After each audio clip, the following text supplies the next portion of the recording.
Hi everyone, Janie here. So there's a lot of people out there that make these absolutely gorgeous cards full of embellishments and die cuts and coloring, and they are awesome. But I happen to know that a lot of you don't have all of that stuff to work with, yet you still like to make cards. So I do my best to show you ways to make beautiful cards that don't involve a lot of supplies that you may not have. And today I'm going to show you how to make beautiful cards using a background stamp. And I'll be using the Script and Flowers background stamp from InLoveArts. So let's head on over to the craft table and get started. I'm going to be using my Misty, but you can use an acrylic block or whatever it is that you normally use to stamp with. And I'm also using a really pretty pearlescent cardstock that I got from Create for Less. And this is the Script and Flowers background stamp that I got from InLoveArts, and I absolutely love this. Can you read those words? It's really so sweet. So I'm going to stamp this on that piece of pearlescent cardstock, and you can just use regular cardstock if that's what you have.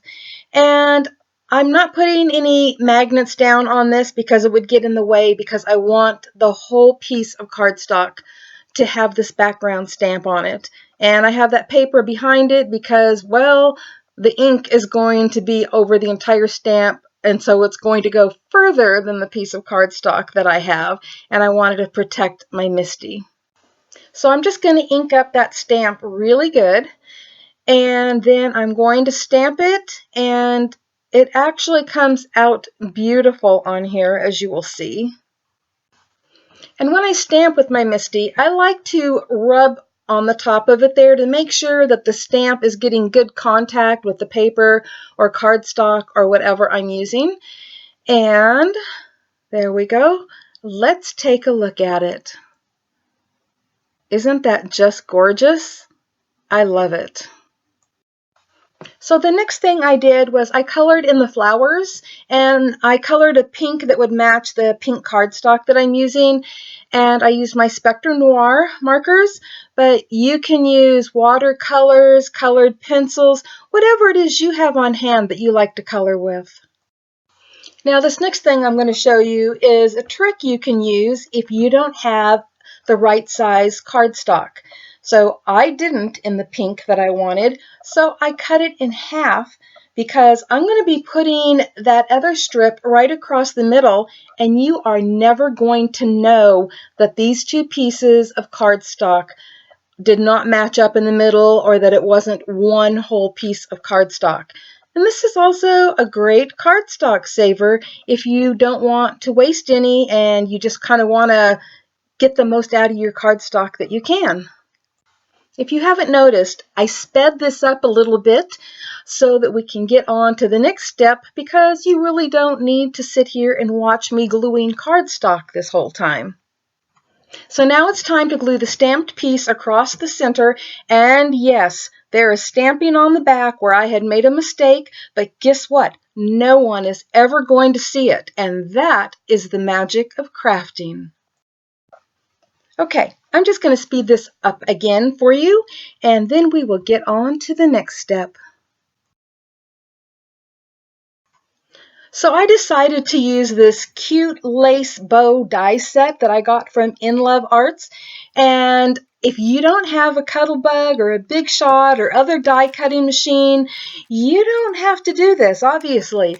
You'll probably find something else that you want to add to the card, or maybe you know how to make bows without having to have dies or anything like that. But turns out that I really love this. This is the first time that I have used this die set, and I think it just came out beautiful. I usually use my envelope punch board to make bows, but I can't make bows this small with that, and definitely not one that's lacy.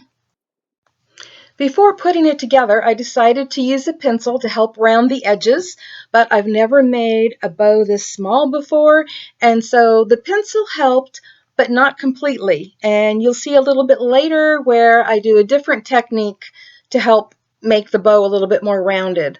But right now I'm using little glue dots, and I'm just folding those back and attaching them in the center.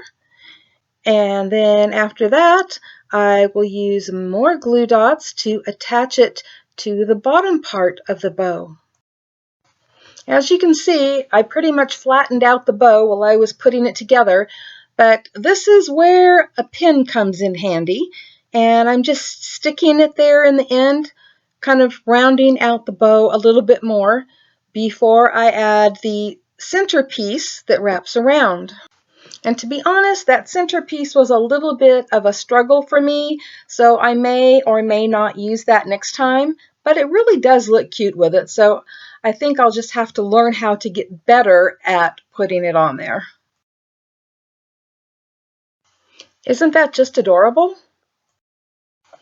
And here it is attached to the card along with a happy birthday tag and some pearls that I've added to the flowers and the bow. And I love that background stamp. It is so beautiful and it really made this card. Okay, let's make another card. Now I have already stamped the front panel of this, and I used the same background stamp, but I stamped once below the first one so that it actually fills up the card. And then I also have the matte layer that I have cut out a rectangle in the center, so another cardstock saving tip, and I use that piece to stamp again because I am going to fussy cut those flowers out and use them on this card. I'm going to glue that matte layer to the base card, and then from there I'm going to glue the front panel over that, and you will never know that there's that empty space in the middle. And then next I fussy cut out those flowers and I put them on the card using some foam tape, and I also added a sentiment label with foam tape, and then I added some pearls, and there you go, another easy, beautiful card.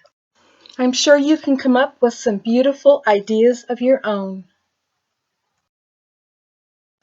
Thank you all for watching today, and I hope that you enjoyed this and learned that it doesn't take a lot to make a beautiful card. And I hope that you give it a try. There's so many possibilities with background stamps, and I will put a link below in the description box to InLoveArts, where you will find more background stamps and other craft products, but I will also put a link below to the background stamp that I used today. And there will also be a link to Crafter's Castle Challenge, where you can enter your creations for an opportunity to win a prize. Happy crafting, everyone. Bye-bye.